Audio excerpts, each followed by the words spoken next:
Just going to give a few more minutes for folks to join in the room here, or a few more seconds, not minutes.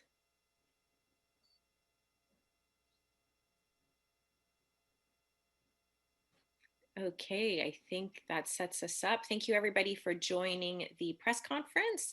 We will go to remarks from NDP Leader Jagmeet Singh, then take questions on the floor if there are any, and then go to questions on Zoom. Merci tout le monde pour venir au point de presse à Jagmeet Singh, le chef du NPD. On va commencer avec des remarques par M. Singh. Ensuite, nous passerons aux questions en direct et ensuite les questions sur Zoom. Jagmeet, go ahead. Thanks so much.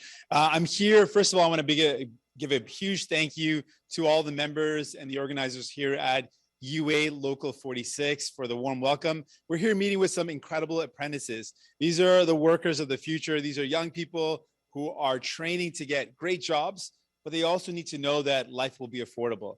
These are folks that are going to graduate and complete their training with great training and opportunities for work. But we know that a lot of people, even with good jobs, are struggling to be able to find a place to call their own. They're struggling to buy their first home. And we want to make sure that homes and housing is affordable, that people can actually have the dream of owning their own home. We also know that the cost of living is going up. So even with people, when people have good jobs, it's so difficult to make ends meet. We want to make sure life is affordable. So these are some of the things that we're calling on all levels of government to work together to develop a plan so that people can have a bright future, so we can actually make sure that people can find a home. They can afford to build a good life for themselves and build a family if they choose to. So that's one of the things that I think is so important. We've got to get past this pandemic, but we also need to deal with the problems that have been there before the pandemic that just got worse. That's cost of living, the housing crisis, and making sure our healthcare system is there for people when they need it. These are some of the vital things that Democrats believe need to be there. And I'm just so excited that we could talk to some young people that are getting trained in the trades, and they're going to be entering the trade really soon and contributing in a meaningful way. I want them to know I'm going to be there with them every step of the way to make sure their life is filled with opportunities and they're able to live their best lives. We also know that we're dealing with a serious crisis right now in the Ukraine. When it comes to the Ukraine, I want to make sure that Canada is doing everything we can to, first of all, denounce this horrific attack on the Ukraine, attack on their sovereignty. We know that there are already casualties. The cost of war is always something that is horrific. And we know right now there's going to be a serious impact on the people of Ukraine. So Canada also has to do its part to support anyone who's fleeing this tragedy and providing that support for those folks to be able to make it to Canada. We cannot have another scenario like we saw in Afghanistan, where people were fleeing the tragedy in Afghanistan and were unable to arrive to Canada because of challenges in the system that made it so complicated for them to apply for their ability to get to Canada. We need to make it streamlined. So Canada has to do two things. One, everything we can to denounce this attack, everything we can to not just denounce it, but to hit Putin and his allies where it counts, which is financial sanctions. Every and all tool possible to target sanctions, Magnitsky and otherwise, to make sure we send a clear message that this is wrong, and then provide supports for Ukraine. And then secondly, we need to provide the assistance, the humanitarian assistance, so that people who are fleeing this war are able to come to Canada, and we welcome them, providing a streamlined process for those folks. With that, I'll continue in French and then provide an opportunity for questions. Je suis ici aujourd'hui avec des travailleurs et travailleuses qui sont avec UA Local 46, 46. Je suis tellement fier d'être ici avec des nouveaux travailleurs et travailleuses qui vont entrer dans le marché. On veut s'assurer que ces jeunes personnes ont l'opportunité d'acheter leur maison, de trouver du logement abordable, de rejoindre les deux bouts, parce que c'est de plus en plus difficile, même si vous avez un bon emploi. Donc, on est ici avec ces travailleurs pour montrer l'importance pour nous comme parti de dire on doit régler les problèmes qui étaient là avant de la pandémie, qui est seulement s'empirer pendant la pandémie. On a besoin d'un plan pour sortir de la pandémie, mais aussi un plan pour répondre aux besoins des gens.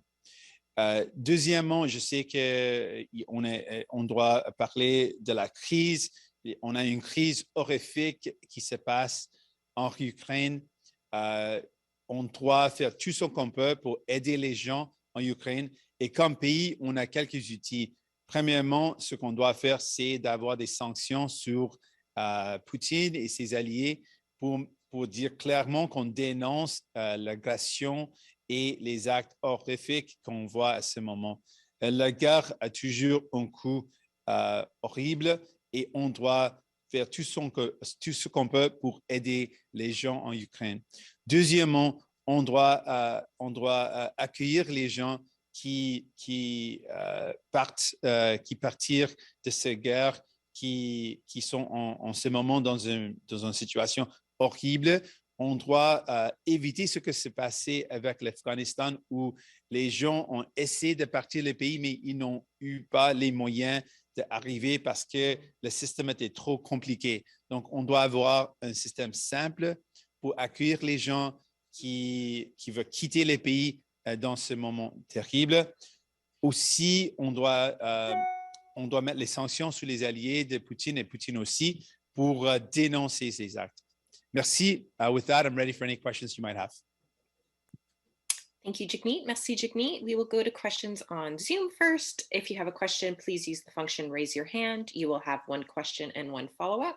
Nous allons commencer avec les questions sur Zoom. Si vous avez une question, s'il vous plaît, utilisez la fonction lever la main. Vous allez avoir une question puis un suivi. First question, we have Christine Ejikte from CTV News. Hey, Mr. Singh, thank you for taking our questions. My first question is, can you actually see any scenario where the economic sanctions are going to make this military invasion stop?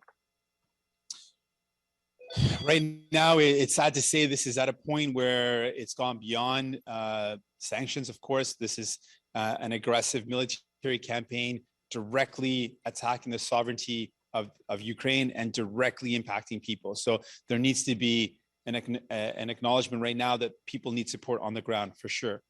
But we know that there are ways to sanction Putin and the Russian oligarchs in a way that will actually have an impact. So we need to use every tool possible, looking at SWIFT, looking at international allies to sanction, to seize banks, to freeze accounts, to do everything we can to send a message that this is completely wrong, that attacking a country in this manner is something that the world denounces. And so we need to use those tools in addition to supports on the ground. And then I should also add, and it's also fundamental that we provide an easy path for people that are fleeing this crisis to get to Canada, to get to safety. We have to do our part to welcome people that are fleeing right now what is a humanitarian crisis, what is a war which is going to have severe casualties. We need to make sure that we're also doing our part as a member of the international community to welcome people in Ukraine who are fleeing this crisis. Next question, we have Alex Ballingall from the Toronto Star.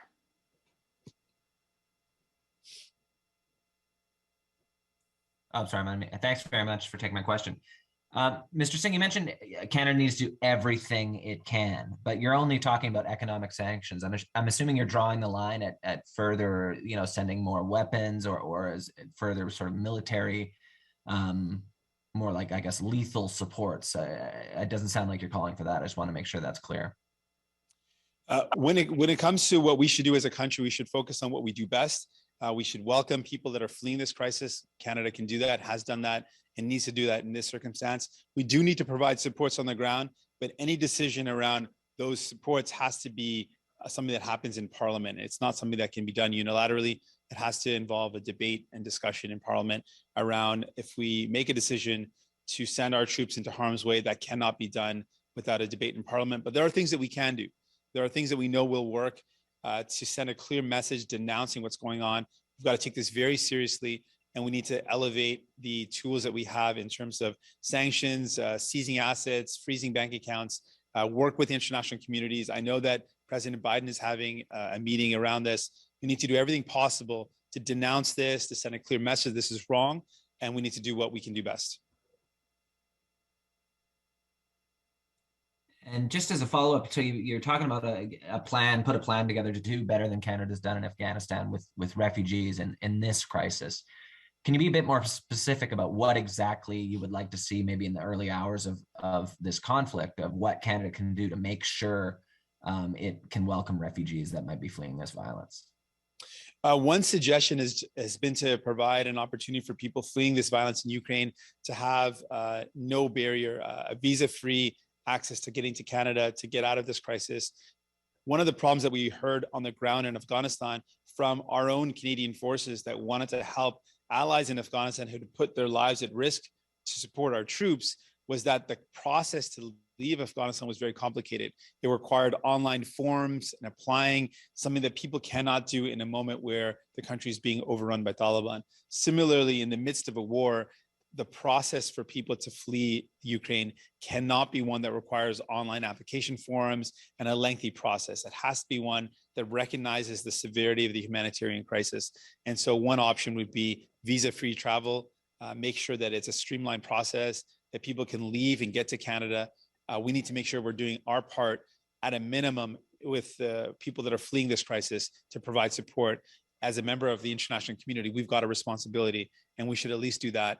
In addition to providing supports on the ground, we know we can provide supports with our logistics teams and with other supporting in training.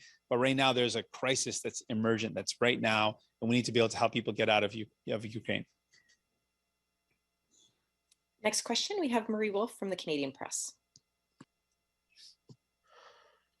Hi, just to follow up to my colleague, you mentioned helping people fleeing Ukraine. And I just wanted to clarify whether you are suggesting that they be immediately granted formal refugee status, which of course would help cut some of the red tape. I think all options should be on the table.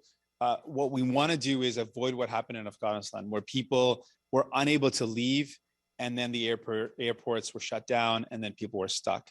And we know that there were countless allies that had put their lives and their families' lives at risk to support our troops that were left behind in Afghanistan. That cannot happen now. And so we should look at every tool possible. One of the things I suggested was visa-free travel. Immediate status is an option, but we need to learn from the mistakes of what happened in Afghanistan and not allow that to continue. If people are fleeing war, are fleeing because they're worried that their lives are at risk, there has to be an easy way for those folks to make it to Canada. And that's something that we can do, and we can do immediately.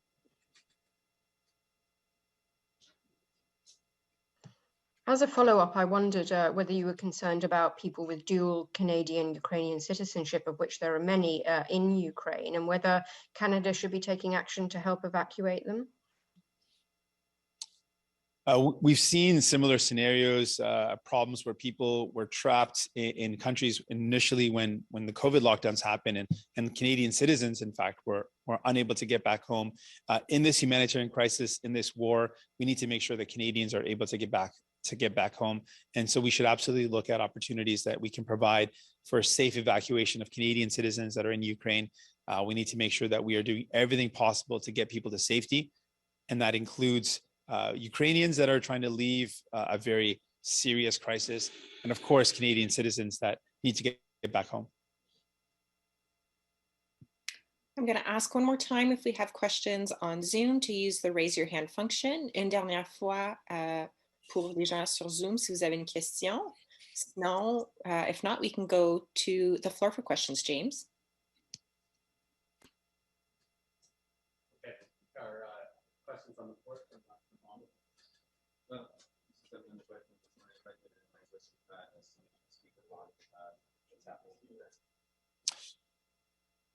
जो हो रहा है इस वक्त Ukraine ਦੇ ਵਿੱਚ ਸਾਨੂੰ ਸਿੱਧਾ ਦਿਸ ਰਿਹਾ ਕਿ ਜੰਗ ਹੋ ਰਿਹਾ, ਰਸ਼ੀਆ ਨੇ ਇਨਵੇਡ ਕੀਤਾ ਤੇ ਬਹੁਤ ਸਾਰੇ ਬੰਦਿਆਂ ਨੂੰ ਖਤਰਾ ਪੈ ਰਿਹਾ।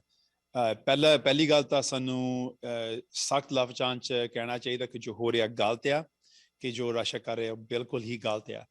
ਆਪਾਂ ਯੂਕਰੇਨ ਦੇ ਨਾਲ ਖੜੇ ਆ, ਉਹਨਾਂ ਦੀ ਹੱਕ ਆ ਕਿ ਇੱਕ ਆਜ਼ਾਦ ਦੇਸ਼ ਹੈ, ਤੇ ਜੋ ਉਹਦੇ ਨਾਲ ਹਿੰਸਾ ਹੋ ਰਿਹਾ, ਜੋ ਉਹਦੇ ਨਾਲ ਇਹ ਜੰਗ ਹੋ ਰਿਹਾ ਬਿਲਕੁਲ ਗਲਤ ਆ। ਆਪਾਂ ਹੁਣ ਕੀ ਕਰ ਸਕਦੇ ਹਾਂ?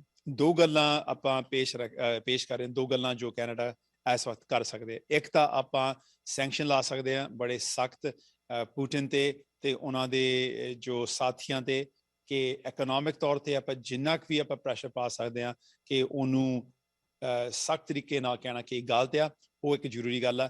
ਆਪਾਂ ਜੋ ਲੋਕ ਹੈਗੇ ਔਨ ਦ ਗਰਾਊਂਡ ਅਤੇ ਉੱਥੇ ਜਿੰਨੇ ਕੁ ਆਪਾਂ ਮਦਦ ਕਰ ਸਕਦੇ ਸਾਨੂੰ ਕਰਨੀ ਚਾਹੀਦੀ ਹੈ। ਤੇ ਅਖੀਰਲੀ ਗੱਲ ਇਹ ਆ ਕਿ ਜੋ ਲੋਕ ਇਸ ਜੰਗ ਤੋਂ ਆਪਣਾ ਜੀਵਨ ਜਾਨ ਬਚਾਉਣ ਲਈ ਦੇਸ਼ ਨੂੰ ਛੱਡ ਕੇ ਹੋਰ ਕਿਤੇ ਜਾਣਾ, ਸਾਡੀ ਇੱਕ ਜ਼ਿੰਮੇਵਾਰੀ ਹੈ ਕਿ ਆਪਾਂ ਉਹ ਲੋਕ ਨੂੰ ਜਿਆਏ ਨੂੰ ਦਈਏ ਕੈਨੇਡਾ ਦੇ ਵਿੱਚ, ਕਿ ਆਪਾਂ ਉਹ ਲੋਕ ਨੂੰ ਸੌਖਾ ਤਰੀਕਾ ਦਈਏ ਕਿ ਜੰਗ ਤੋਂ ਨਿਕਲਣਾ ਚਾਹੁੰਦੇ ਨੇ, ਇਹ ਬਹੁਤ ਹੀ ਮਾੜੇ ਹਾਲਾਤ ਚੋਂ ਨਿਕਲਣਾ ਚਾਹੁੰਦੇ ਨੇ, ਆਪਾਂ ਉਹਨੂੰ ਇੱਥੇ ਇੱਕ ਸੁਰੱਖਿਅਤ ਥਾਂ ਦਈਏ ਤੇ ਸੌਖਾ ਤਰੀਕਾ ਨਾਲ ਇੱਥੇ ਉਹਨੂੰ ਜੀ ਆਇਆਂ ਨੂੰ ਆਪਾਂ ਕਹੀਏ। ਇਹ ਬਹੁਤ ਜ਼ਰੂਰੀ ਹੈ।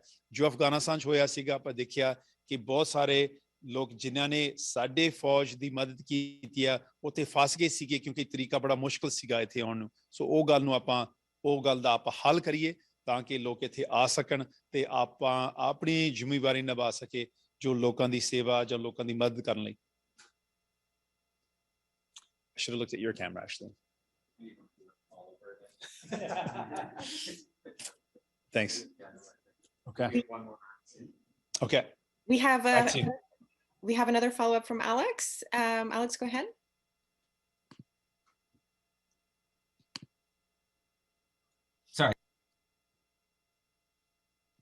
Sorry, I unmuted you and then there we go. We're muting back and forth here. Awesome. Just on another matter, Mr. Singh, the Emergencies Act and the committee that's going to be struck. I understand Trudeau was saying yesterday that there's negotiations going on with all parties about the makeup of that committee. There's also outstanding questions about the level of transparency that Canadians will get in terms of the study that goes into why that declaration was issued and the way it was used in the response. I'm wondering if you can tell us your position on the committee and also the level of transparency you would like to see with this. I think we need full scrutiny and full transparency. There are tools that are in place and every question should be asked. There are legal challenges that are being done and I welcome those. This decision should be tested in court and the rationale of the government that was provided should be tested in court. And we should do our part of making sure that every question that folks have, that people have is answered. Those questions are answered and that there's two processes. One, there's a committee that has to be struck. That committee should be led by opposition and the majority of seats should be opposition the way our parliament right now is comprised. That way there can be true accountability and full transparency. And that means asking questions around, was it required? The scope of the powers used and its effectiveness. The other area of accountability is the public inquiry. That is required by law at the completion or any invocation of the Emergencies Act, that there has to be a public inquiry. That public inquiry needs to be done and questions need to be answered around, again, why it was put in place and the scope and the necessity. In addition, a couple of questions that have come to mind is we've seen a very different response initially by police when it came to the convoy as opposed to other protests we saw. We saw a very different police response and that has to be a part of the question. We also saw a number of police and military that were not just sympathetic, but were supportive and actively facilitated the occupation and actively supported some of the actions that resulted in loss of jobs, loss of wages for Canadians, and resulted in a lot of harassment and intimidation for residents of Ottawa. So those are questions that need to be answered. An inquiry into policing, an inquiry into the decisions around this, and how we got here. One of the final pieces I think we need to really emphasize is the misinformation and disinformation. We are going to disagree as a nation, and it is okay and in fact important to have disagreements. But when people can't agree on the facts and when disinformation is spread and that disinformation is used as a cause to promote extremism, that is a serious problem. And so we need to also look at that as a part of the public inquiry. Just as a follow-up to that, on I guess disinformation and the foreign influence that has been discussed around these protests, would you support any permanent changes to combat that, whether it's changes to foreign donations to political causes in Canada or further changes to combat online disinformation? Would you like to see sort of permanent changes to address what a lot of people see as threats that were underscored by this crisis? Absolutely. We need to have a robust democracy.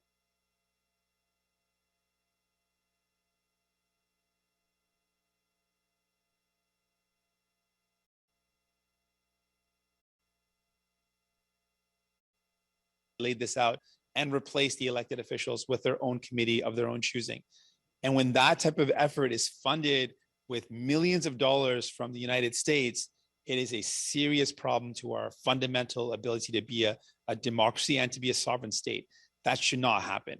That should not be allowed. And so we need to make sure that that's looked at, and that foreign funding that seeks to subvert our democracy, clearly no one wants to see that happen. No one wants to allow that to happen. And we need to be able to prevent that. When we see disinformation being used to cause and to radicalize and create extremism in our country, that's also something that no Canadian wants to see. We're going to have healthy debates. We're going to have disagreements. We're going to have different points of view. That is all very healthy and important, but it cannot be that foreign investment fuels an attempt to undermine our democracy. That cannot happen. And disinformation cannot be allowed to create radicalized and extremist views that hurt our democracy. That can't happen. This concludes our press conference. Over to you, Jagmeet, for closing remarks.